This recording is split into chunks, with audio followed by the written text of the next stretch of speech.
Hello, and welcome to another BTFO. Today we're going to be talking about the drama.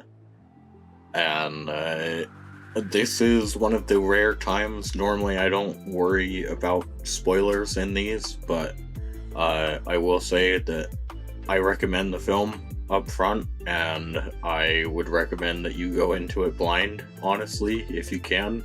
Um, I mean, unfortunately, I had it spoiled for me, but I mean, I still liked it quite a bit. So, maybe it's not the most important thing in the world, but I think that a blind experience would definitely be more beneficial to you. So, go check out this movie and then come back, I guess, if you want to hear my brief thoughts on it. Um, but without further ado, we're going to get into spoilers. So this is all about Robert Pattinson. He plays, is it Charles or Chris? Let me, let's see. Charlie. Okay, Charlie. And then Zendaya plays Emma, and they're this couple that are about to be wed, and basically at like a not a rehearsal dinner, but they're like trying out some of the food from the venue to see what they want to do. And basically, they go around and they share the worst thing that they've ever done with a couple of their friends, and Emma's is like pretty bad. Before I get into that, I want to say that like one thing that this film does, and it does it pretty much right from the beginning, is that like I'm sure there are other films that do it. I just can't think of one off the top of my head. But I really like that basically when a character is thinking about something, we just see that scene. And like even in the case of like they're thinking of hypotheticals that aren't real, that either didn't happen or didn't happen that way, the like film will just show you point blank like what they're thinking of, and I really like that. It feels it's not subtle, but it's also not explicit, if that makes sense. Where like it's not screaming in your face about like, hey, here's what you should be thinking about, but it's also like very clearly just showing you like, hey, this is like exactly what we want you to take away from this. Like this is what the character is thinking about right now. Um, and I don't know, I liked it. I like that stylistic choice to just, you know, when a character is talking about something, immediately cut to showing visuals of like what they're thinking of. Um, but so basically, the thing that Emma did, or I guess the worst thing that she did, is that she says that she, as a teenager, actively planned out a school shooting and then just failed to go through with it. And for the most part, they're able to like toss it off as a joke, which I kind of appreciate, because you get to see like they do a good job of delineating the different characters like reactions, where like Charlie is very drunk at the time, and so he's kind of laughing it off as like a joke, and he even says like at one point he's like, oh well, like you mean like you just like fantasized about it, like like that's, you know, everyone has dark thoughts from time to time. But then like Mike is a bit more on like the edge of, ooh, yeah, like that's not cool, like that's actually like really kind of messed up that you did that.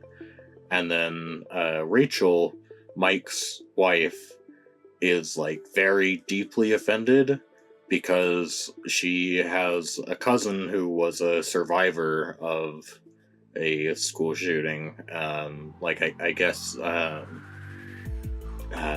like she's in a wheelchair because of it. So Rachel kind of flips out and is like, "What the fuck? Like, don't joke about that shit." Then like it doesn't help that Emma's like, "Well, no, I'm not really joking. Like, this is kind of like really traumatic for me too." She's like, "Oh, like traumatic that you didn't kill all those kids? Like, what the fuck?" Like, I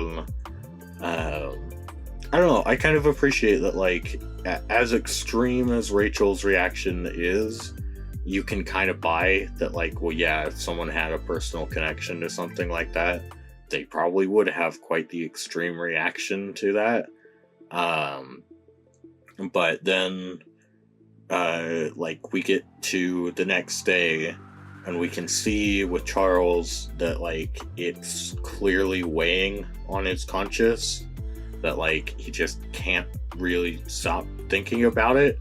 And so then basically throughout most of the film, they end up just discussing it, and like discussing why she was going to do it, and like why she didn't, which is kind of interesting, where like she ends up deciding not to do it because there was like a shooting at like a local mall that ended up killing one of the kids in the school, and she kind of gets to see where like all the kids are grieving, and like it makes people open up to her and allow her to like join into their social groups. And it's kind of interesting seeing her go from because like I would say that both Zendaya and the actress that plays younger Emma, they both do a pretty good job at like showing how this person would transform from like super depressed, like socially aloof, to like being more conscious and active in their social groups. And she basically ends up like doing a 180 in her childhood to the point where like she's protesting against guns and stuff. But like the point is that everyone in the present day is a little offset by that. Everyone's just sort of like, yeah, I don't know how comfortable I feel being around someone that like was actively going to do that. And like, yeah, it's good that you didn't, but it also doesn't like, it doesn't sound great when you're like, oh, someone else beat me to it, and that's why I didn't. You know, and it's like, and I appreciate they throw in bits of like really dark comedy into it, where we see like younger her trying to film her manifesto on her computer, and it keeps like she gets like a pop-up that's like, hey, you need to update your webcam in order to keep recording. So then she's like, fuck, okay, does that, goes to record it again, and then the computer blue screens. Like, it's kind of funny in like a really, really dark way. And it's one thing that I really enjoy about this film is that it is very authentic. It feels that way, where it doesn't feel like it holds back at any point, which is really good, because the message of the film is basically that, like, yeah, we're all kind of fucked up. That sucks, and like you can be appalled by that, and that's a perfectly normal reaction. But like at the end of the day, we have to kind of allow for that people can change. And like, I don't know, it's a neat message, and it's something that normally you'd see like a much lighter tone on, whereas this was like, no, we're going there, like we're gonna make these people like really bad, awful, like they do some really shitty things. Where like Robert Pattinson, Charlie, he kind of keeps freaking out about it, And finally he's asking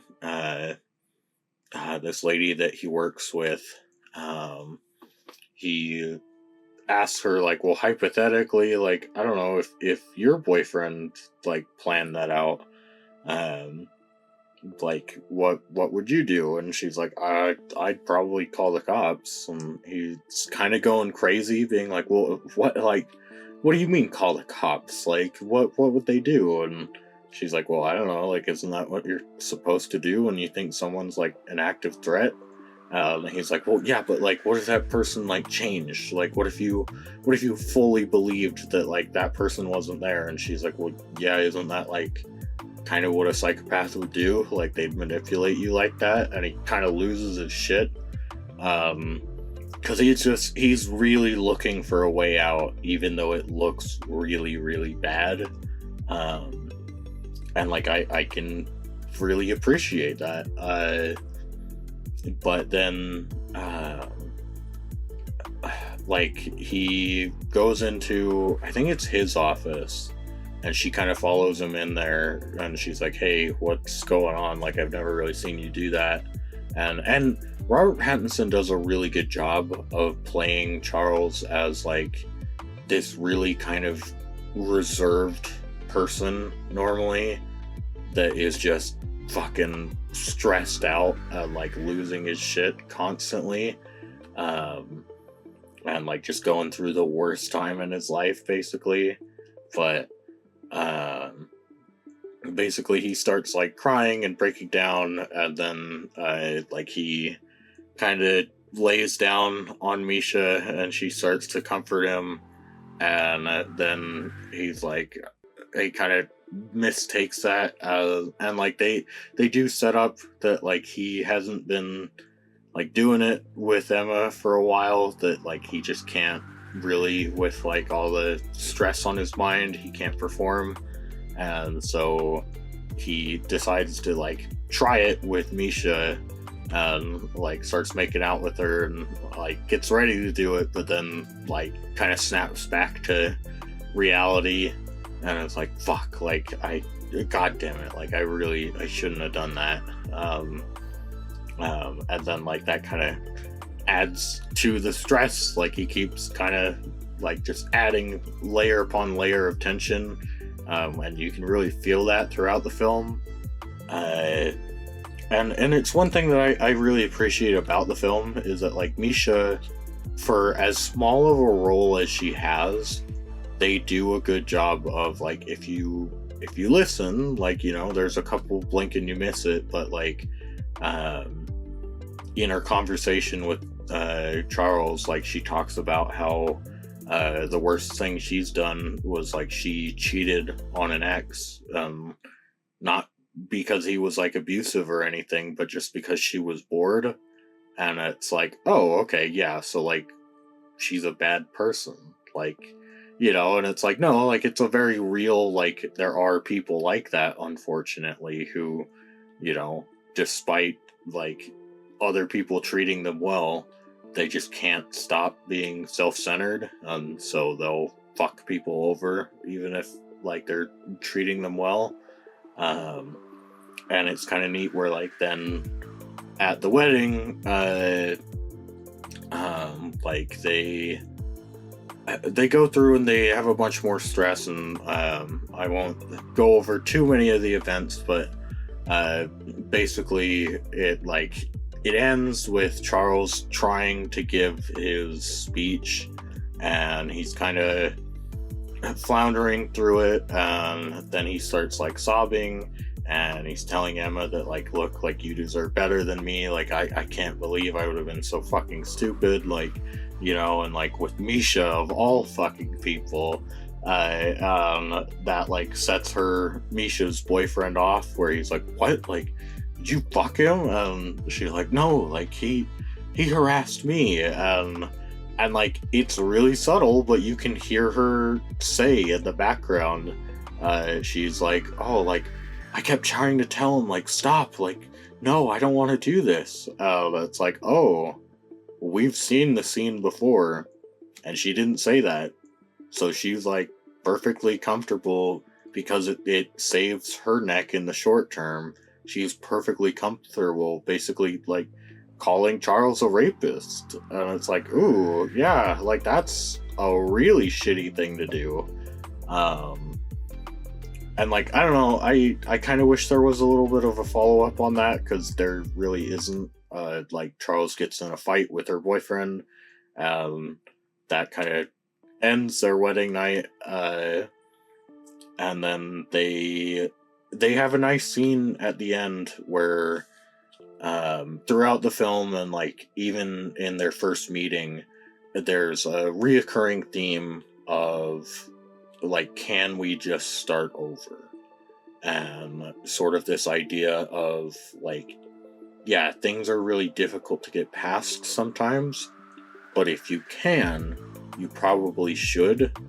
And that, you know, like, at the end of the day, time goes on type thing, that it's like, yeah, no, like, people do really shitty things, and like, that sucks. But if someone like genuinely is trying to change, how long are you going to hold that against them type thing? And so they have a nice scene where they like both sit down in this diner that they had talked about going to, and they both decide to start over. Robert Pattinson like comes up with this like pretty funny story about like him saving a baby, and like that's why he's all beaten and bloodied. And it's cute, it's poignant, and like, yeah, I really like the film quite a bit. There are maybe little tweaks here and there that I could see like might make it better, but overall I really think it's a good film. Like, it's solid idea, solid execution. Yeah, go watch it, basically. Like, that's, I feel I've said all I need to, I guess. So yeah, thank you for watching, and bye bye.